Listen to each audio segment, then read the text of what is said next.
everyone, today we're going to be planting some more perennials in this bottom border here. I'm so excited. If you're new to my channel, my name's Annette. Welcome to Cottoverdi. We garden here in South Buckinghamshire in the UK in a gorgeous walled English cottage garden. That's kind of the vibe that we're going for. And this channel is all about showing you what we're doing in the garden and when we're doing it and how we're doing it, and maybe giving you some inspiration and ideas about what you might want to put into your garden. So if you fancy any of that, then do subscribe so you don't miss any videos. Anyway, let's get on with what we're doing today. It is another gorgeous winter's day here in England. The sun is shining for once. We've got blue skies. I do believe we've got snow coming next week, or sleet anyway, at the very least. So, you know, winter's not over for us yet, not by a long shot, but the ground is not frozen, so we can get some of the perennials in that I've been wanting to get in. Now, a few weeks ago, we cleared this bottom border here. This is the one behind me. It's the bottom border because it's down by the bottom wall. That's the only reason it's called the bottom border. And we cleared it because it had, you know, loads of last year's perennials lying all over the ground, lots of weeds and leaves and things like that. And we planted some tulips. So I'm so excited to see those popping up when they eventually do, probably in April. But we didn't mulch this border because I knew I had plants that I wanted to get in before we did the big mulch. So we're going to plant them today, and then hopefully we will start mulching the border because I really want to get the mulch on in the winter so that the worms have got time to do their thing and sort of draw all that goodness and all the structure into the soil, because that's how we manage to combat the clay soil in our garden, is by adding well-rotted farmyard manure to our borders as a mulch every year. So I thought what I'd do is show you what I'm going to be planting today in this border behind me. I'm going to get Richard to help me because it's the weekend, which is fantastic. So we're going to, I'll show you what we're planting. I'll put the names and pictures up on the screen so that you can see what I'm talking about. And I've chosen particular plants for this border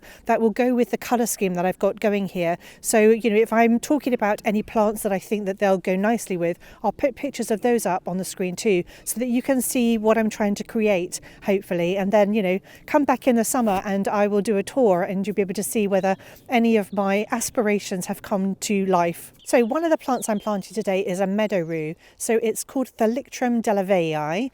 This is what it looks like in the winter. This is obviously last year's growth, so it looks like nothing, which is what I'd expect. There are some weeds in there that have come from the grower that I bought them from.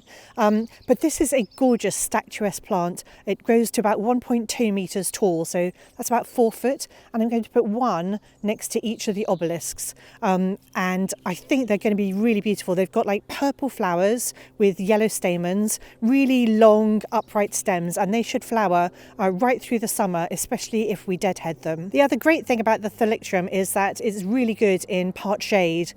So I'm going to plant them on this side of the obelisks, because when the roses eventually grow up, they will create some shade. So planting them on this side will be like the more northerly side, so they'll get less sun. So I think they're a really good plant to have if you're looking for something to fill in a space that likes part shade. Then I've got 6 of these. Again, these look like nothing at this time of year, but I'll put a picture up on the screen. This is a delphinium called Pacific Giants Guinevere. Pacific Giants, I mean, they're going to be huge. So they grow to about 1.5 metres tall, about 45 wide, and they are going to be absolutely gorgeous. They like really rich soil. So I'm going to be planting them next to my Coco Loco roses, which are right behind me here. So Coco Loco is this sort of lovely, smoky, buffy, mauvey colour. And I think the flowers on the Guinevere are just going to look really lovely with that. They're kind of a lavendery colour. And I think they're going to look fabulous next to the Coco Loco. And roses really like, you know, lots of food. And so if we put lots of hummus into the soil, not hummus, if we put lots of goodness into this, and so if we put lots of goodness into the soil, so I'm just thinking about food now. If we put lots of goodness into the soil around the roses, then the delphiniums are going to love that too, and I should get loads of blooms. Down this end of the border, next to a rose that I've got down here, this one here on the corner, that one there, called Souvenir. I've already cut that one back this year. I'm planting a gorgeous penstemon. This penstemon is called Snowstorm. It's a beard tongue. Some of you may know penstemons by that name, but penstemons are such good doers in the garden. They flower for really long periods. They're lovely, nice bushy plants. They don't take much looking after. They're mostly evergreen through the winter, which is fantastic. A snowstorm is going to be white, lovely tubular, spires of tubular white flowers, sometimes with a tiny touch of pale pink on them, but that's not guaranteed. And it's going to grow to 75 centimetres tall, 45 wide, and I've got quite a few of them, and I'm going to pop them down here around this souvenir plant. I've also got down there an Achillea tarmica, the pearl, which has got little button-like white flowers, and with the bright pink rose in the middle. I think these are just going to look spectacular. I think they'll really stand out and shine, and I'm really excited about this combination. Down this end of the border, we've got the sort of more honey-coloured, warm-toned roses. I've got one called Sweet Honey and one called Julia's Rose, and they're absolutely gorgeous. And in between them, I'm going to plant this, which is another penstemon, but this one is called Pensham Plum Jerkin. I've not grown it before, but it's really plum coloured with a white throat, and it really, I mean, penstemons they flower for such a long time. So this one should flower from May through till October, but you can get penstemons that carry on flowering in November, December here in the UK. And again, it's lovely evergreen, bushy plant. It's going to grow to about 75 centimetres tall, 45 wide.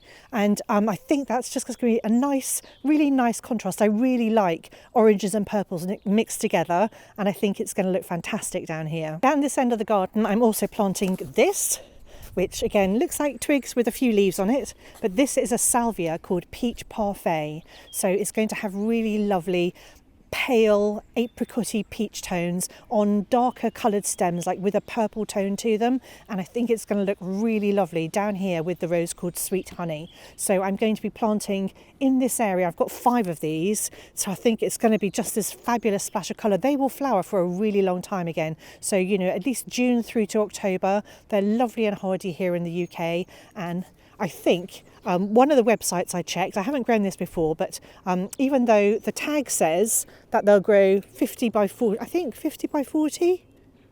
50 by 40, one of the websites said that theirs grew to 90 centimetres. So I think because they're such strong plants, if they're happy, they'll probably just keep growing taller and taller. Okay, so I'm just going to place all these plants now, and then I'm going to rope Richard in to come and help me plant them. So a lot of people ask us what we put in the planting holes, and what we're sprinkling in there is a general multi-purpose plant food.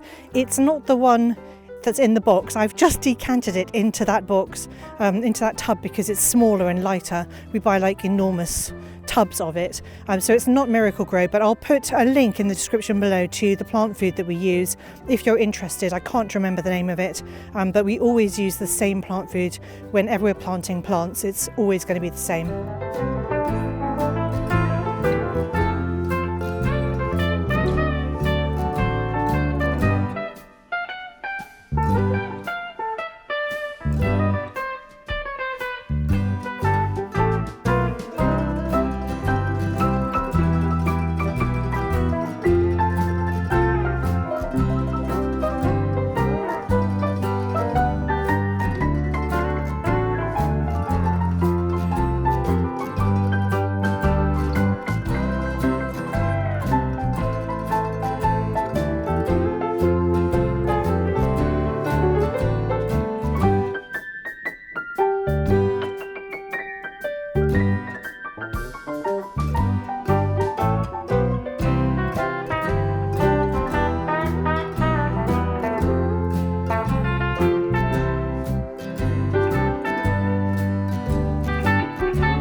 Richard has seriously got the patience of a saint, because having told you all that I was going to plant the delphiniums near the Coco Loco roses, I then went and put them down by the obelisk because I was thinking tall plants, and I had them near the thalictrums, which are also purple, but I've just had him dig them all up again. I mean, they were only little plants, but we dug all 6 up again and we've planted them down by the Coco Loco where they're supposed to be. I don't know what I was thinking, because I did have a plan. I just didn't stick to it when I was laying everything out, which is mad, really. Anyway, I really hope that you've enjoyed this video, watching us plant a few things in this border. It's now finished until I start putting my annuals and dahlias in it. So we're going to mulch the whole border, just make sure we bed it down for the winter. It will be spring soon. It's February now, so you never know, although we are going to get some bad weather next week. I think I may have mentioned that already. But anyway, I hope you've enjoyed it, found it interesting and useful. Thank you so much for watching, and I'll see you all next time.